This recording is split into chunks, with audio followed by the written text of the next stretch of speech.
It was a Toyota takeover in Nashville. Denny Hamlin wins from pole, but it wasn't as straightforward as it seems. We break down the battle between the JGR teammates on today's episode of the Giddy Racing Podcast. Hello, welcome back. Zack and Alex are back with you. Alex, it's June 1st. Happy Pride Month, everybody. Woo! We're the only NASCAR podcast that's going to tell you that today. Happy Pride. There's no guarantees in life, Alex. Maybe door bumper clear will get on tomorrow and they'll be like, we just want to get on and say Happy Pride Month. It wouldn't be whoever you did for impersonating, it'd be Carson. So get that straight. Carson, come on, Carson. Happy Pride. Big month. This is our favorite month of the year. We're going to have two special guests this month. We have one of them planned out already. A second one we're still trying to figure out. Last year we did like 4, I think, guess. So it's we're not doing as many. I mean, we did like 8 episodes in 1 month. It was a little ridiculous. It was a lot. It was so fun. So check those out if you are new and everything. There's a little interviews playlist on YouTube. We have a pretty good catalog of Pride Month guests. So yeah, definitely go through the channel or the feed on Spotify and stuff. Yeah. NASCAR at Nashville. First of all, how did you sleep good last night? I know you were up past your bedtime. I was getting cranky that this race was not ending. It started late. Really long. It was scheduled to start late, and then it got delayed by weather. And then Carson Hocevar wrecked some people for some reason, delaying the race by about an hour. And then NASCAR took about 30 minutes every caution. But when they were actually racing, the racing was really good, and I am glad I stayed up for it. Nashville does tend to have slower races because it's a 400-mile race, but it's not as fast of a track like Kansas that also has 400-mile races. Yeah. The cars are just going slower with the less banking. It makes it feel longer on top of it just seems like we have a lot of cautions too. We had a lot of carnage last night. It felt like the Coke 600. Like, it was like, why is this race 5 hours? It's not supposed to be. It's 1 a.m. This race should be over. But Denny Hamlin wins, fends off his teammates for his 62nd career win. He's one behind the late Kyle Busch, which hopefully he can get that soon. That'd be a really, really big deal. But as you said, it was really fun racing. Like, really good. Yeah, Nashville's not like a showstopper of a racetrack, but we had the higher horsepower like we had at Darlington. I think that definitely was a contributing factor to how good this race was. And what a finish this thing had too. I thought we were going to have another 3 wide finish. We didn't quite have that. There were 3 wide at the white flag. Yeah, really fun. And it didn't devolve into like 5 overtimes either. I was kind of nervous when they were in turn 3. And Adam Alexander is saying, they're coming to the white. I'm like, I hope they get there. Keep Carson Hocevar away from any car because he can't help himself but wreck people. So I was very nervous, but thankfully this didn't devolve into an overtime mess. We had some strategy that was going on. We had Zane Smith leading late because of some fuel strategy. I don't think he was going to win this race if that went green because he had a Christopher Bell and everything right there with him. Then did Bell get by him? Bell got by him, yeah. And Dale Jr. was saying like he thinks Zane Smith would have maybe finished like 10th anyways because his tires were dead. Which I mean, Zane in the finish in 9th. Yeah. They were kind of arguing on the post-race show like if Zane should have taken 4 tires on that like last caution instead of 2 to come up through the field because Stenhouse took 4 tires and he got all the way up to 4th, which imagine if the JGR car is all wrecked and then Stenhouse just wins that race in the Kyle Busch. That would have been a very cool Kyle Busch-esque thing in the Kyle Busch tribute car while all the JGR cars wrecked. It would have been funny. It's so funny. Oh my gosh. In another universe, maybe. I really liked that race. I love that battle. It felt like a old school kind of like overtime, like a 2008 type of overtime where it's like, oh, a late race restart. That's actually kind of exciting because it's bringing Denny Hamlin back into the picture. And it's like, we know Denny Hamlin can go win this race on a straight up restart. And that's exactly what he did. Yep. It felt like a race Denny Hamlin would normally lose. Like he would normally be in Christopher Bell's position. He didn't even have the fastest car, which is like kind of funny. Yeah. It's like every race this year, Denny's had the fastest car. Last night, Bell's finally like showing like, no, I'm the best JGR car tonight. I'm going to win this race, you know. And then Denny Hamlin wins when he's not supposed to.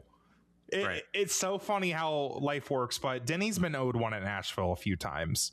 He's gotten a few of them. Owed one in general, to be honest, this year. A few. He's owed a few. A few dozen. So this win for Denny Hamlin, 60-second win, as you said. He is now one win away from tying Kyle Busch for 9th on the all-time wins list. And Patreon member Finley says the next 2 Hamlin wins are going to be very sorrowful moments, because the next one he of course ties Kyle Busch, and then the one after that he would surpass Kyle. And if Kyle were here, that he would have made some sarcastic comment about both of those upcoming wins if they were to happen. And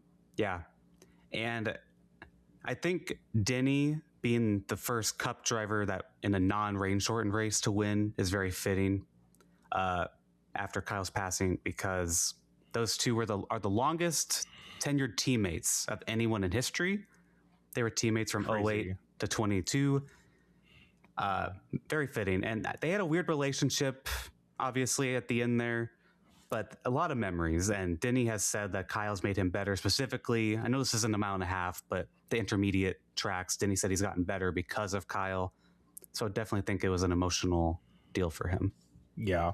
I didn't realize that's even longer than like Jeff Gordon and Jimmy Johnson, and it felt like they were forever. When I heard that they were the longest teammates, I was like, "Are you sure Jeff Gordon and Jimmy Johnson?" But no, or like there's been no one else throughout history like that. That is impressive. I mean, they were just staples in the Cup Series for a long time, and I loved how Denny said that last week, that Kyle is why Denny Hamlin is so fast today and winning all of these races. And you just look at the schedule coming up. We got Michigan and Pocono. I mean, that is Denny Hamlin's playground. That is JGR and Toyota's playground. Pocono, like, oh my God, they're gonna win.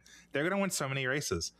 Look, Denny is expected to only do one more year, which is next year. This contract ends after next year. I hope he gets another Pocono win, whether it's this year or next year. I think that's where it all started. He won there as a rookie. I'm getting ahead of myself, but yeah. Well, he was talking last night, like he was thanking his sponsors, which like just in a very random way. And I'm just like, is he just like, life's so fragile after the tragedy the past few weeks? Is Denny just taking a moment to like really soak up this win? Well, and his own off season was tragic as well. Right. So I imagine he has a lot on his mind at the moment, but I'm really happy for Denny Hamlin. We'll talk about the points in a bit in more full, but this actually puts him under 100 points behind Tyler Reddick in the championship standings now. Great day for him and Joe Gibbs Racing, getting a 1, 2, 3. Yeah, from pole, but it wasn't as simple as that, because that was a crazy jump. Like, okay, so at first I thought they had, how they have the honorary flagmans or whatever. Yeah. I thought it was some football player. I thought they I thought they waved it way too early and then it made the field go. Yeah. Apparently that's not what happened, but that's what I thought happened at first. And I was like, I'm pretty sure the officials keep control of it. It wasn't even close. Like it wasn't. It did not need to be studied. It was very egregious, and they pulled a stat. I think Prime did, or maybe it was NASCAR themselves, that said this is the first time in his entire career he's ever had a start violation. He's got to click off the milestones. Yeah, he's getting all of them. We're getting down to the end of the career here. We gotta get the last few check marks. Then Dale Jr. was joking about doubling the purse. Like, if you go to the back, we'll double the purse. Like, that is actually really cool that and I said it once it happened. I'm like, oh, this is gonna be great, because now we have a show. It's really hard to pass. It gave a storyline. Like, where's Denny Hamlin? Yeah, and he didn't like speed his way through the field or anything. He actually got back up there through some strategy, because he stayed out at one point, one of the cautions, I believe. And he missed points. And this is actually what sucks about it, though. And it's why I like and don't like stage racing. Denny missed out on a lot of points last night because he wasn't top 10 in the stages. luckily, Tyler Reddick, who he's his main points competitor, he also didn't get that many stage points last night. So yeah, he still made progress. Yeah. This race was so good, but as I alluded to earlier, there were way too many cautions. I think some things were just, these drivers are not being professional race car drivers, and we've had better racing this year, I'd say, in terms of less wreckful, like less wrecking or more clean. And I think no playoffs is a contributing factor to that. But I don't know, something about Nashville. They love to Nashville. They love the wreck there. Yeah, and we had a lot of brake rotors, which is out of the driver's control. That's true. That was like a good handful of cautions. There were still a lot of crashes too. Yeah, there was, especially like stage 3 just could not get a rhythm, it felt like. Once it did, it was a fun rhythm. Nashville is, I remember Daniel Trotta read, like Nashville has been averaging like 9 cautions per race, which is a little bit higher than normal. I don't know if it's the concrete. I don't know if it's like I know on iRacing, it's because you have to use brake going into the corner. So then people just overdrive it and they run people over. I guess that probably was happening a little bit last night too, but I think it was just a combination of just the mechanical failures, which I actually love to see. And Steve Letarte was like breaking down that whole storyline. Steve was cooking on the whole brake rotor storyline. That was really cool to me, and it's kind of, you know, why we like racing. I like when teams can do certain things, but if they go too far, well, now your car is going to fall apart. I mean, the brake rotors, we saw the 2 of the Trackhouse cars with Chastain and Zilish. We had Chris Buescher lose one at the end with that caution, and then AJ Allmendinger, who was having a really good run, he won a stage. Yeah. For staying out at one point, but he stayed top 5 for a bit until that happened to him. I think there's some others that lost a brake rotor as well. Unfortunate for them.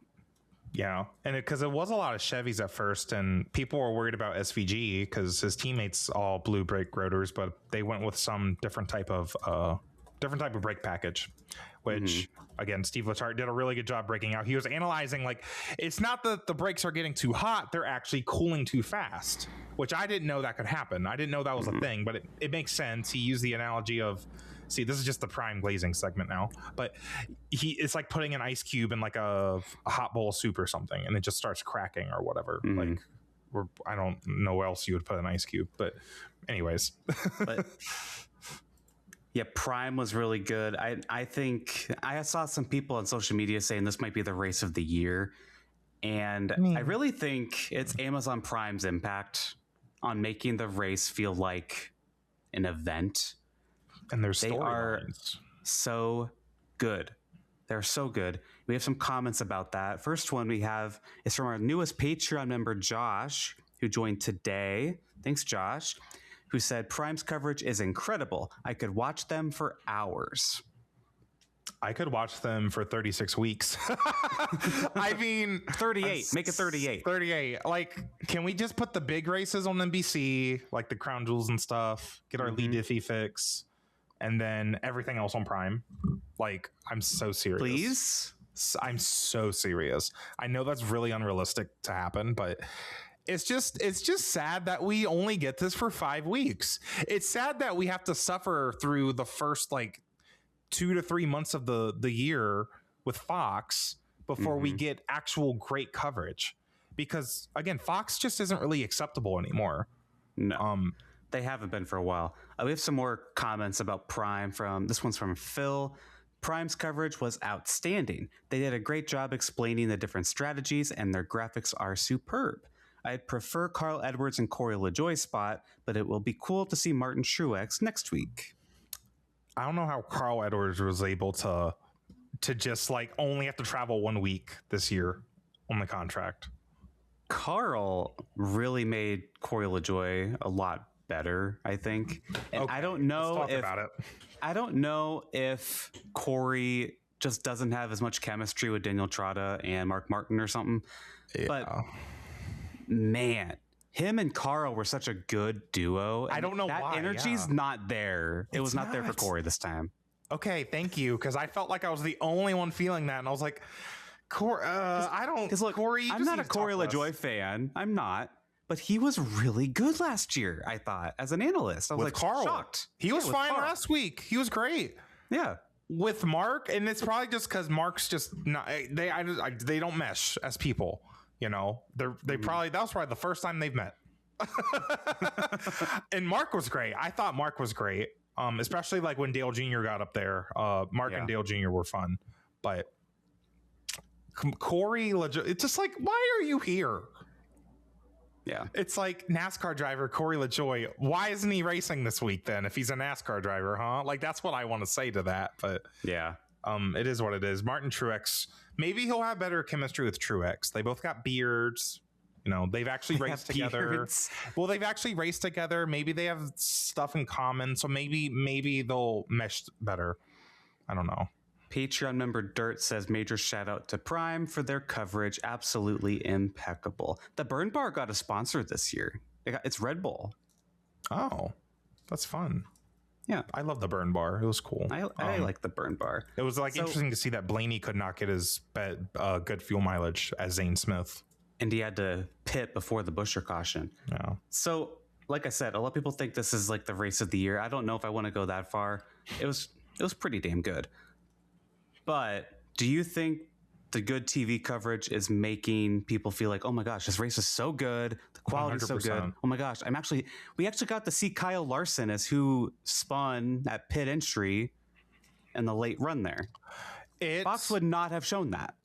I think we saw this with Prime last year. They made a bunch of races that were otherwise boring really entertaining, right? Like the Michigans and Poconos and even Mexico City to an extent. Mm-hmm. I think we've seen it the opposite way with IndyCar, with Fox. Yep. I think IndyCar races, they feel like they're not as good anymore because Fox, the way Fox covers them. It's kind of like tires on a car. It's how the performance or the product actually gets executed, right? You can have the fastest car in the world, but no tires, it's not going to do anything. If you can have the best racing product in the world, but if you have a really bad TV provider, it's not going to get executed to the people trying to watch it. That's just how it is. And I think Prime has really showed us how important that is and how important a good broadcast is, because I can watch NASCAR every single week. I don't care what track we're going to. I'm not here. I don't feel like complaining about the next gen car, because again, it was hard to pass yesterday at Nashville and it was a little ridiculous, but between, the more horsepower and just the storylines that Prime was able to bring to us, I wasn't bored. No. I thought the race was a little too long, but something that was really engaging is when Steve Letarte was going on about the brake rotors. They had cameras in the garages while the teams were working on the cars.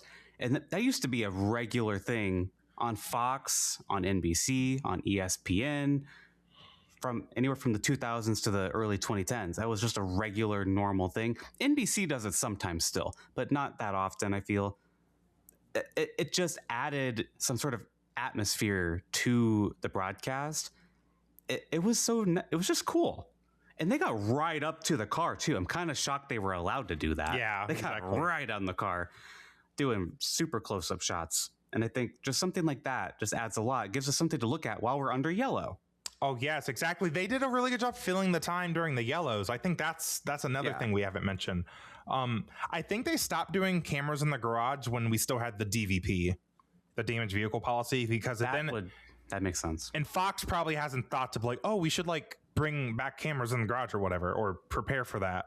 Because, why would we do that? Before, there wouldn't be any point to like, following. The teams couldn't do much in the garage because they'd be out of the race, so it'd be whatever. But right. But yeah, it felt old school in a way. Mm-hmm. That whole race yesterday kind of felt old school because we got to follow just every little bit of the race, and I'm excited for Michigan. I think Michigan's going to be really fun. The Burn Bar, Michigan's going to put her to fuel work. Mileage. Yes, I loved. Oh God, I love the strategy from yesterday. Stage 3 was so fun. Dark horse pick for Michigan, and not just because of this, but because of Charlotte too, is Zane Smith, because he was getting pretty good fuel mileage, right? Yeah. And he was doing some strategy stuff at the 600. He led at the 600 for a bit. If you want to go like with a wild card, go for some betting, maybe that's a choice you go with. Zane Smith. Yeah, I could see that. He's been. So we had some comments on the actual quality of the race. Patreon member Josh says, great racing in all three series this weekend. Nashville puts on a better show than some of the other intermediates we've seen as of late, such as Las Vegas or Kansas. And I think that's a fair statement. I think this was definitely better than both of those races this year. This is better than both Vegas and Kansas. They had higher horsepower. Ain't gonna hurt. I'm like, again, because next year they just need to run the higher horsepower everywhere. Yeah. Legitimately, like it would just make the product so much better. Certainly didn't hurt Nashville. I want to talk about some drama that happened. Drama. Oh my God. What, for 18th place? Yeah. Of course. So first of all, you didn't agree with me on this. Carson Hocevar caused 2 crashes last night for no reason. I don't know what his deal is. The second wreck that Carson Hocevar caused is what made me move from my living room to my big TV to my bed, because it was like 10:30 at this point. I'm like, I got to work at 8 a.m. I can't do this. So we need to talk about that too, but keep going. Put the race on my laptop and I watched while they had another 20-minute yellow flag to clean up whatever mess Carson Hocevar caused. How has no one confronted him yet? Seriously, it's been a minute, I think, since he's done something stupid. Like, at least that we've seen. How has no one... I don't understand. I don't think anyone cares. Or not that, sorry. I don't think Carson cares. Well, obviously. No, he doesn't care. And I think that's kind of the stop block, I guess, because, I mean, again, I don't think the second incident was his fault, because he kind of got put in a bad spot, like in the middle of 3 wide, and then they all just kind of came together. But yeah, there's going to be times down the road where it could hurt him, especially like he's likely going to be a chase contender. Yeah. And, you know, I said his highest potential could be a top 5 in points, right? But there's going to be moments where guys aren't going to cut him a break, you know, especially at some of these intermediate tracks where the aero games get really, really intense and the air blocking and stuff. So, but I don't know. Again, Carson doesn't really have a reason to care about people getting mad at him. That's kind of the problem. Well, and we're running out of these veterans who actually stand up to people. Like Denny's like the only one now. I think there's going to be a moment, especially with the chase now, where Denny's going to need like a position, and it might come with Carson. Carson might be in his way. Like it. I think it's kind of like Joey Logano, because Joey Logano's like, people didn't really blow up on him until like 2013. It felt like I know he had stuff earlier, but I feel like that, you know, the Matt Kenseth stuff and the Tony Stewart stuff, that didn't blow up till like 2013, 2015. Are you talking about the Carl Edwards stuff with Brad? Because I feel like Carl was the aggressor with a lot of that. No, I'm talking about Joey. I thought you said Brad. Sorry, Joey. Like, I'm thinking about how Joey Logano, like, you know, yes, he would make people mad in like 2010. Yeah, like Ryan Newman, right? The Kevin Harvick thing, yeah. But it didn't actually like blow up to a big thing until like 2013 at California, 2015 at Martinsville. Right. Carson Hocevar has a lot of races and a lot of years left in the Cup Series, and it's like, if this frustration keeps building up, I think something will happen. It might not be this year. I hate to say it like that, but there's gonna be a moment where Carson's gonna need something from somebody, and he's not gonna get it. Right. So just gotta keep watching. Some other beef that I want to touch on is Austin Dillon and Brad Keselowski. This is an interesting rivalry that has had things happen before. Do you remember when Brad doored Austin at New Hampshire under yellow? And then when Austin wrecked Brad at Michigan, I think it was Michigan. And now once again, they kind of spun each other out, and there's debate on if Austin Dillon intentionally wrecked Brad or not. And what a random rivalry. It's so random. Like for 90th place, like what are we doing? They kept getting jammed up on the apron on restarts, like a lap or two after the restart. I don't really get it. I think people are just trying to like protect the bottom and they're trying to like, defend their position. But I think it was a little unnecessary for TJ Majors to come on the radio and say immediately like that was intentional, because that was just like politicking to make NASCAR feel like they have to look at it probably. Yeah. And then Prime did a great job bringing it down because, they played the onboard and Austin Dillon was already out of the gas before he even made contact with the 6. And that to me sold it as don't think that was intentional, right? At all. Be interested to see Dale Jr. or TJ Majors talk about it this week on their podcast. But yeah. Do you have the point standings? I do have the point standings. All right. Share. And yeah, I mentioned earlier, like Denny Hamlin's actually starting to kind of claw into that lead. He's probably still going to need more wins if he's actually going to, if he's actually going to catch up to Tyler Reddick, but still got 12 races left before we start the chase. And I mean, he's coming. Yeah. I mean, like I said earlier, Hamlin is under 100 points. He's 97 behind Reddick for the regular season title. I don't know if you still call it that, regular season championship, but those are 25 points that you could start with. Yep. Huge that could be. Blaney's still third in points, which I am a little surprised by. That's impressive, honestly. It is. With how poor they've been performing at like a lot of the faster tracks. I think he really had a impressive. fast car, but it just fell apart.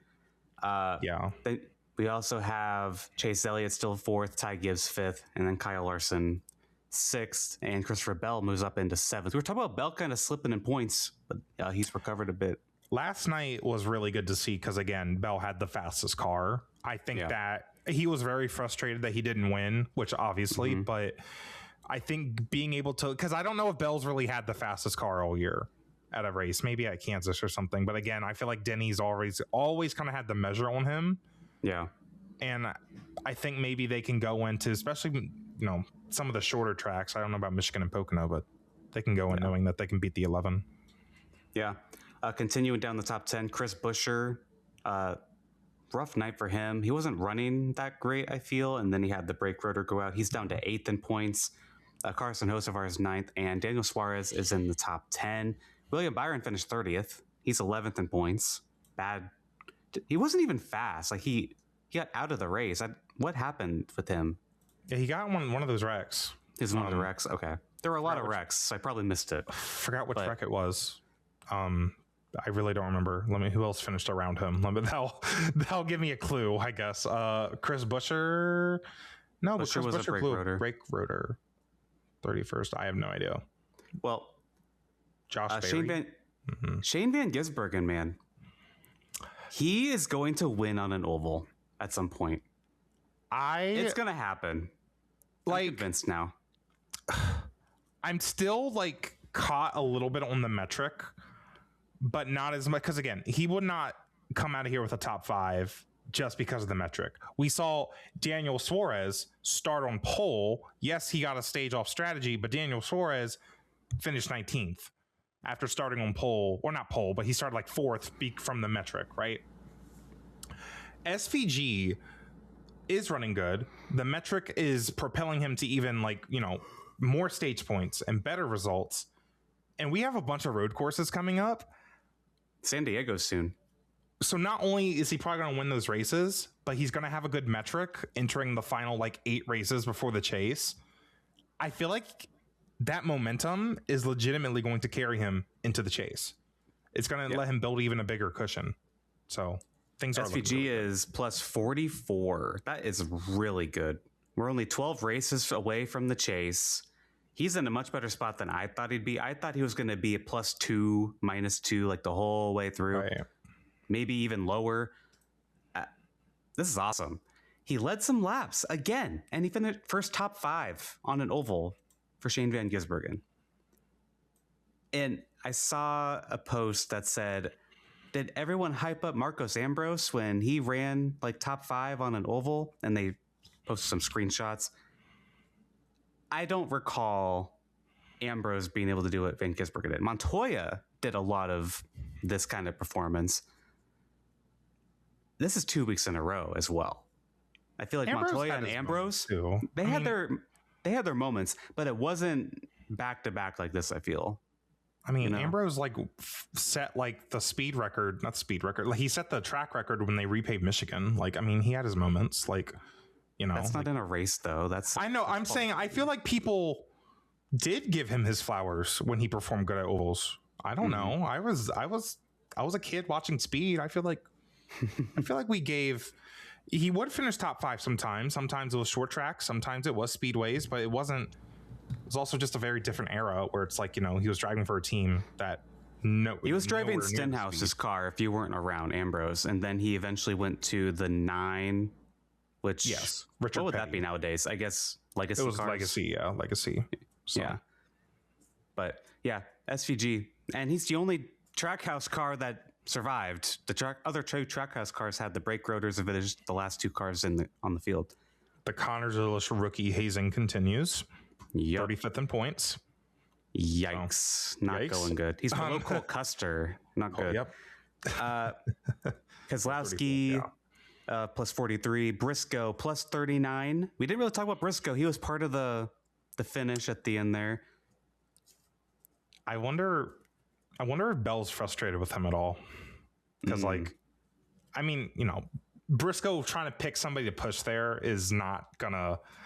That would feel kind of weird, but like also him taking it 3 wide and then immediately backing out of it was just like, I feel like that made Bell kind of run the corner way too harder than he probably should have. And it would have honestly maybe been more entertaining to just see Hamlin and Bell stay side by side, fighting for the win. But you can't really fault Briscoe for taking it 3 wide at the same time. Yeah. At least he finished the race. Bubba Wallace is in free fall right now. Only plus 34. We mentioned this a week ago as well. He was second in points for a while, start of the year. He got in one of those crashes. I'm starting to be concerned for him because he has the speed, but we're going the wrong direction. So many finishes outside the top 30, like just problems and stuff they get caught up in. And that's like, it just, they got to make it stop. Obviously, they got to stop the bleeding fast. But the damage has also been done. And this is something that's happened to the 23 team before. And it just kind of sucks because they were supposed to be like, okay, we're finally one of the top teams. Let's go win races now, right? They still haven't won a race this year. Their teammates still leading the points by a huge margin. All of their other Toyota teammates are literally dominating every single race. And yet, here they are on the cut line, right? Yep.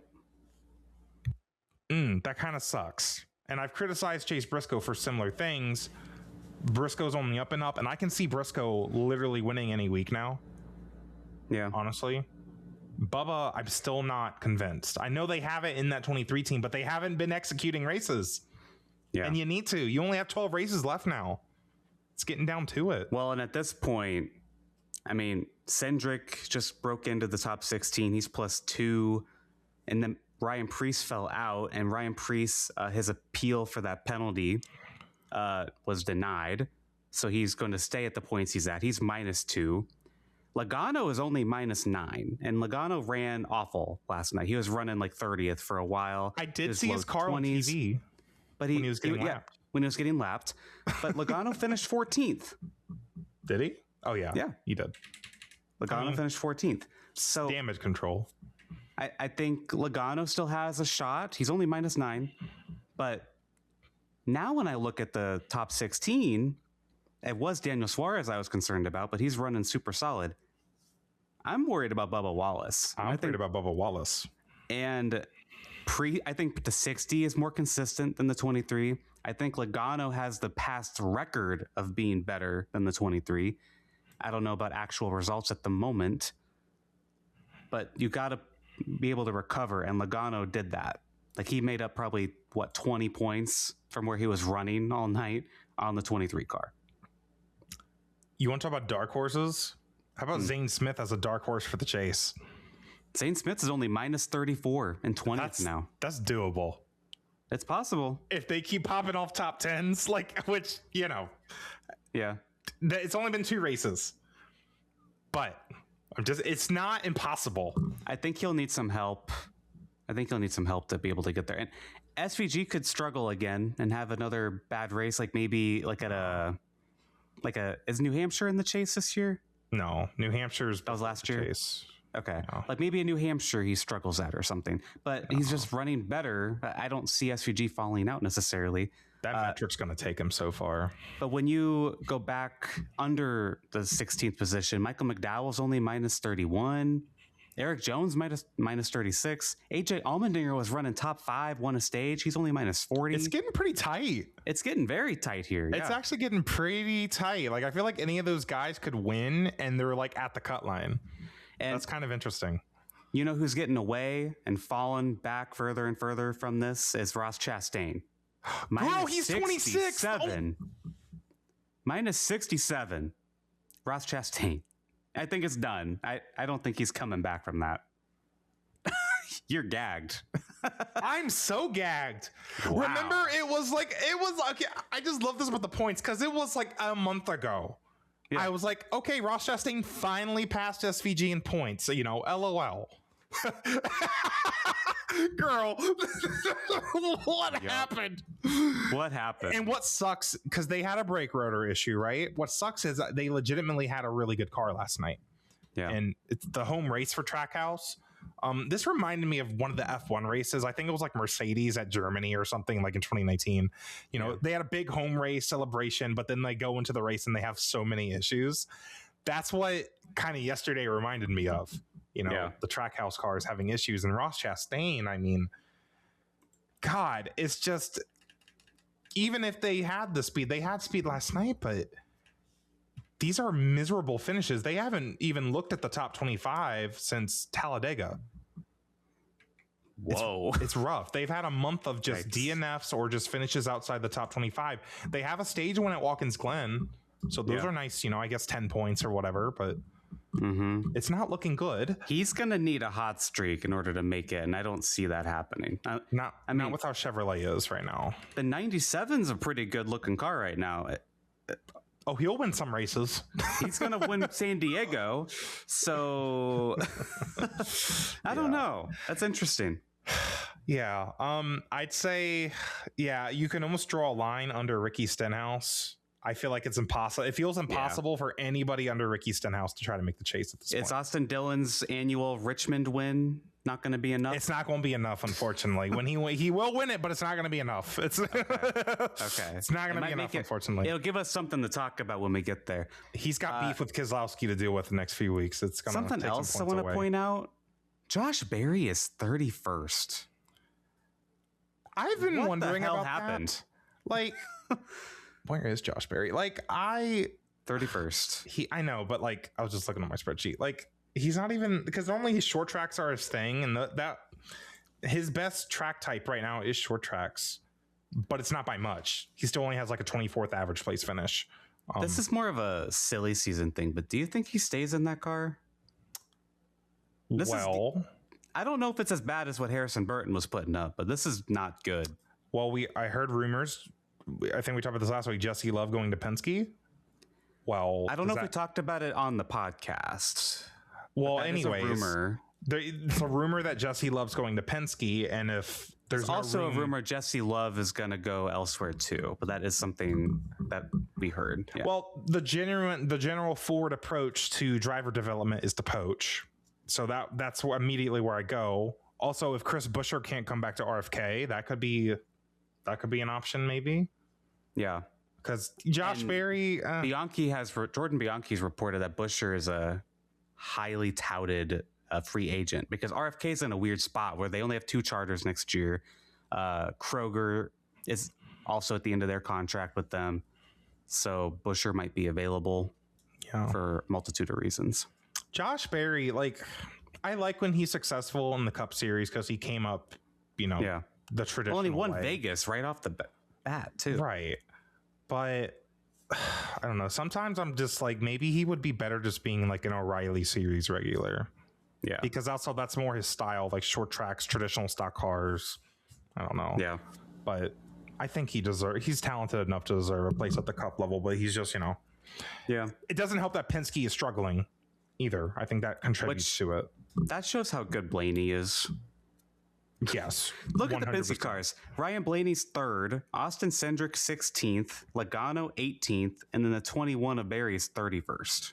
They are a championship caliber team. And if Ford gets a figure, you almost wonder if, like, does Ford have this master plan? And Penske, do they have this master plan that they're saving for the chase? Are they doing the Jimmy and Chad? I mean, they had to figure it out with the old format, so I mean, maybe. But I don't know. Maybe they gotta look for stuff. They gotta make it first. The 2 and the 22 are not in a good spot. The 12 will be fine, but yeah, 12. They just need to get their pit crew. I think they had pit problems last night during stage 1 or something. Probably.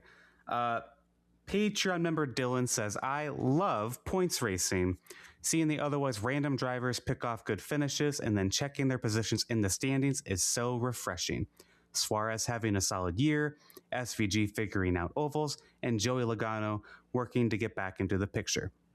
As well as Michael McDowell having some solid races recently and isn't far behind 16th. This is so fun. We're having fun. So many storylines that we get to talk about every week, and it's only going to get more intense. Look how long we talk about this. Like, this is so fun. Like, we would do this before with the old format, but not for another, like, month.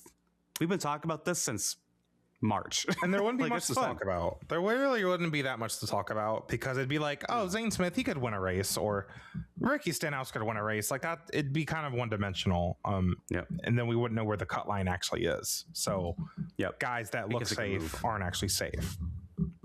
So. Like the Ross Chastain deal, that would not be a story. Right. I wouldn't care. I love how they can't just have a get out of jail free card. Yeah. They have to go win races. Same with Logano. I know he's only a -9, but Logano was running 30th at a time last night.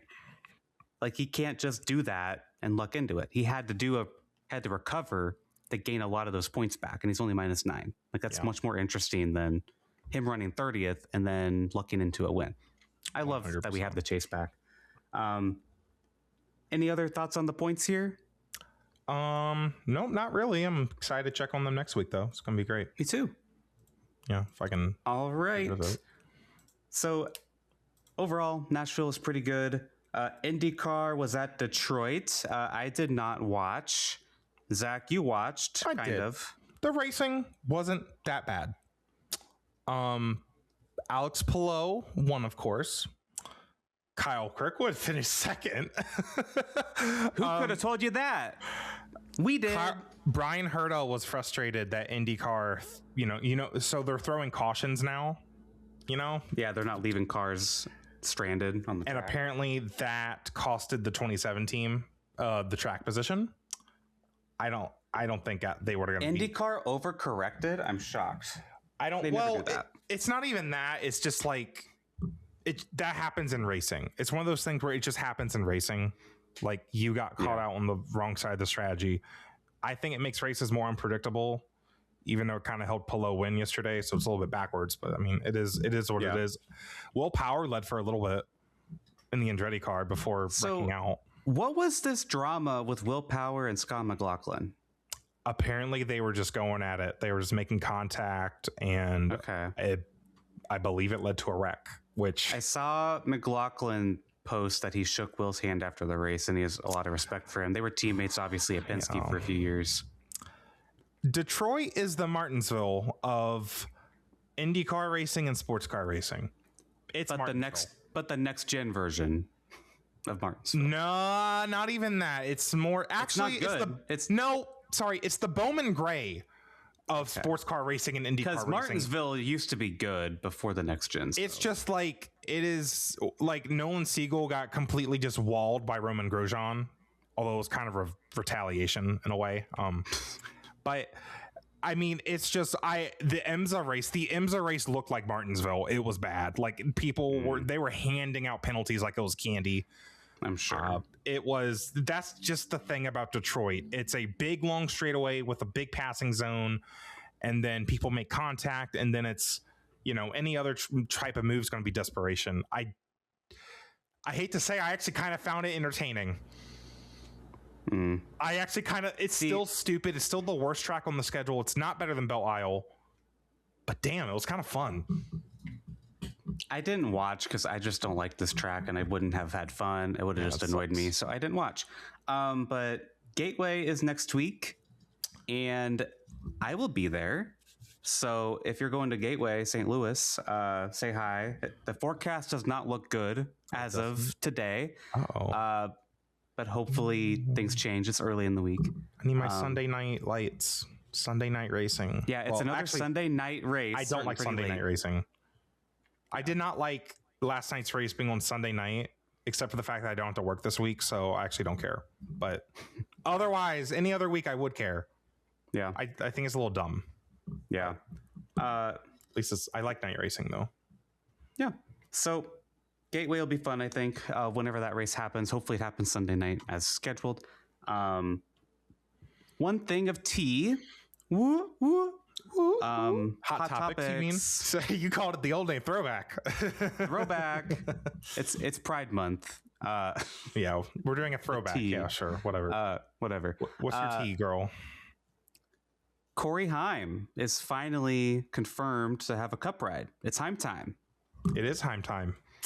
Hopefully he's in the 6-7 car. The 35 is ugly. I don't think it fits with their numbers. It's stupid. Oh, but Michael Jordan wore it in baseball. Is Michael Jordan known for baseball? No, I don't care. Like, come on. It's not Michael Jordan's team. It's Michael Jordan and Denny Hamlin's team.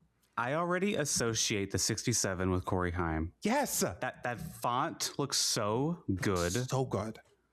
2, 3, 4, 5, 6, 7. It's so cool. Just do it. It is. Especially, I love the Robin Hood yellow. They had an ugly scheme last night, but we can ignore that. Like, I love the Robin Hood yellow. No one is going to remember they ran the 35 car. In like 5 years' time, those Twitter people are going to be like, on like a, do you remember this car? The number 35 car? No one's going to remember it. Sorry. Just luckily run the 67. I feel like the 6-7 meme might actually help the cause. It might help them. I think it might help them actually go with the 6-7. I hope so. So in the press release, they did say it'd be the number 35 car, but then Denny Hamlin's like, "Oh, we haven't actually decided on a number." They're just making stuff up. I mean, it makes. I think whoever wrote the press release, it is the 35 team, so it's like that makes sense. Car. Sure, but no, change the number. If you're not up to date on all the silly season rumors, Riley Herbst is expected to go to Legacy in the third car. That's where the RFK third charter's going, right? Is Legacy because Legacy bought it because it was leased or it was leased, yeah. And you hate this one. Speaking of numbers, Riley Herbst is probably going to drive the 84, which is Jimmy's number he's been using. Don't get me started, because then Jimmy's running Daytona in the 13 or something. The 13, yeah. Like, they should have bullied the 44 team to get that number, because it, 42. The 44 runs like what, twice a year? Or they need to like kidnap Gene Haas and get the 41 and force Gene Haas to run the 00. This is Gene Haas's fault. If he would have just ran the 00 like he was supposed to, because it's technically a new team, it's not Stewart Haas Racing anymore. We can run our own numbers, our actual numbers, 00, what we're famous for since like 2000. No. And then Legacy could run 41 and then everyone's happy. But no. Now we're not going to have a 6-7 car. We're going to have a stupid 84 car. Jimmy's going to be in the bad luck 13 car and he's going to crash in his last race and I'm going to cry. NASCAR sucks. That was great. Thanks. Should I have done a rap? I've never done a rap. No, I gotta click off the milestones, man. I can do a Bristol dirt rap. I don't know if we needed to do that. Yeah. Well, let us know in the comments. No. Oh my gosh. Zach, it's time for fantasy. We had a pretty good week in fantasy. Yeah, we swept the weekend together. Yeah, I won NASCAR, you got IndyCar, and I got second in IndyCar, and you got 8th in NASCAR. So pretty good. Yeah, so let's start with NASCAR at Michigan. It is 13-7. I had Hamlin, so I got 3 points. Who are you going to go with? I'm going to go with Denny Hamlin because I'm done. I am aware of his game. I know we are aware of his game. I'm not. Yeah, and Denny Hamlin. That's it. Okay. Actually, I have a theme. I'm going to wait till after IndyCar. So you go ahead. Who's your NASCAR pick? I'm going with Chase Briscoe. That's a good pick because I think, again, it's like any week now. He won Pocono last year. Like, it's just... It's coming. It's coming. It's coming. What's actually interesting, though, is do you think he's going to win before Bell? Yeah. Because I think Bell did look good last night, but... See, Bell's really good, but I think Briscoe's just going to kind of fall into one or something. I feel like Bell's better at the shorter tracks. Yeah. Than the speedways. I feel like at the speedways, Briscoe has a slight advantage, but at the speedways, Denny Hamlin is insane. He has a 2.5 average finish at intermediates. Yeah. Tyler Reddick is second. I think Tyler Reddick's another good pick too, but this is any Toyota. This is very unrelated, but speak of like tracks like Michigan, I hope Denny finally wins the Brickyard this year since he's, closing in on retirement and everything. Yes, that's like the one thing outside of the championship that he hasn't done. Yeah, that's the only crown jewel left that he has not won. And he's come close so many times, so that'd be cool. That would be really cool to see. All right, IndyCar at Gateway, or otherwise known as Worldwide Technology Raceway at Gateway Motorsports Park. Wait, can you say that again? I didn't hear you. Okay. Hold on. Wait. What's the Patreon login? We can name it the Gay Racing Podcast Raceway at Gateway. The Gay Racing Podcast Raceway. Presented by Worldwide Technology. Or maybe it's the Gay Racing Raceway? The Gay Raceway? Ooh, the Gay Raceway. Wait a minute. They could put a rainbow on the arch in their logo. Ooh, the Gay Raceway? Wait a minute. Okay, what's the password for Patreon? Let me get that money. so subscribe so we can make this happen, please. Patreon.com/Gay Racing Pod, guys. Mr. Gateway, we have $20. Can we rename the entire track for the weekend? IndyCar at Gateway. I have 13 points. Zach, you have 8. You are catching up. You did get a win finally with Pillow. That did work out this time. We have talked about Gateway, and we said, as well, it's going to be Malukas or Newgarden, right? Well, Malukas had a really bad mental day in the car, and Joseph has a boot right now on his foot. So, choose your fighter. Who are you going to go with? And is it one of those two? Father's Day is coming up, and I want my fantasy picks this weekend to be daddies. So I got Denny in the Cup car. I'm going with Uncle Joseph Newgarden. Okay. I'm not letting you. I'm just like my strategy for this week is I'm not letting Alex get these two. Because I feel like when especially you're going there, and we already know the documented effect of Alex going to IndyCar races. If you're not aware, I've seen Joseph win, I think 6 or 7 times in person. So that won't be happening under my watch, or if it does, it will benefit me. So right. Checkmate. And I feel like if you go pick Malukas right now, that would rip your heart out. You would hate that. I wouldn't hate it. I don't think I'd hate it. Because I'm actually not going with him. I'm going with Pato Award. Yeah, fair. You said, screw these guys. I need somebody that's got both his... I need somebody with good mental health and 2 working feet. So I was going to... Whether you pick Malukas or Joseph, I was going to go with Pato, no matter what. Really? Yeah. Sure. I think Joseph is also not fully mentally in the right headspace right now, because he made this comment that's like, if they put someone else in the car, Felipe Nasr was on standby, that they would have won.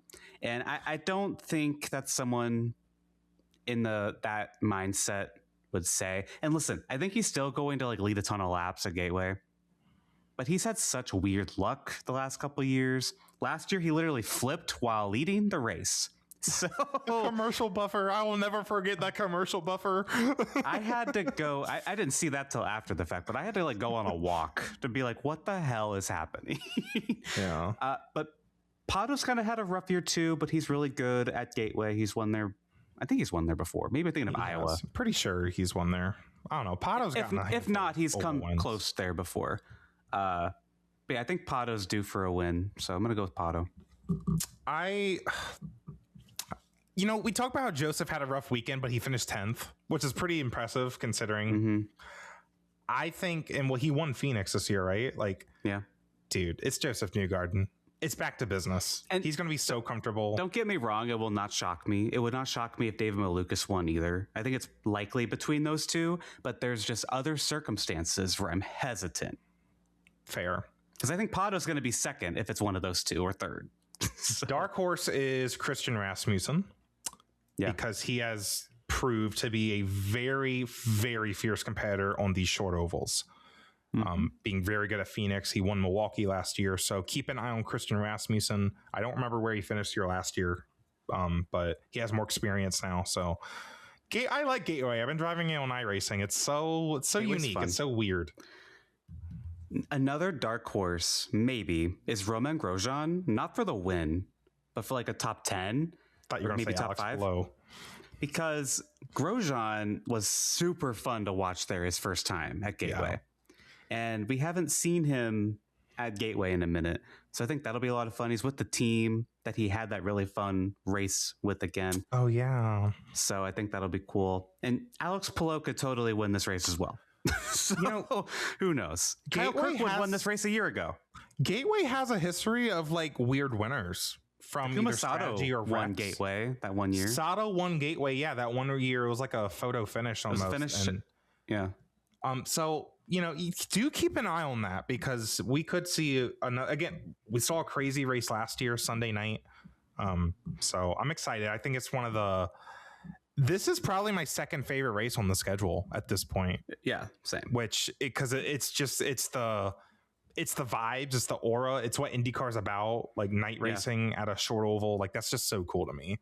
And again, if you're there, say hi, message me on Instagram or Blue Sky, and I'll come see you or meet you up with you somewhere. But yeah. Thank you all for listening or watching. Thank you to our Patreon members for supporting us, especially in Pride Month. At $2 a month, you can join the conversation we have throughout the episodes. $5 tier, you can get all the bonus episodes early, such as our Pride Month guest episodes. Those will go to Patreon first for $5 subscribers. You can subscribe on YouTube, leave 5 stars on the podcast platforms, and follow us on all the socials at Gay Racing Pod, at New Gaiden, and at Dreamy Zack Racing. You changed it again? I changed it again. Wow. I did not know It fits better with my design brand, so I'm like, okay, fine. Because I need iRacing people to be able to find me. So at Dreamy Zack Racing with a K. Stop calling him Zack with an H. Girl, people at work do that all the time. And that's why I left. No, I'm just kidding. Anyways. Bye, everyone. Happy Pride. See y'all next week. Happy Pride Month.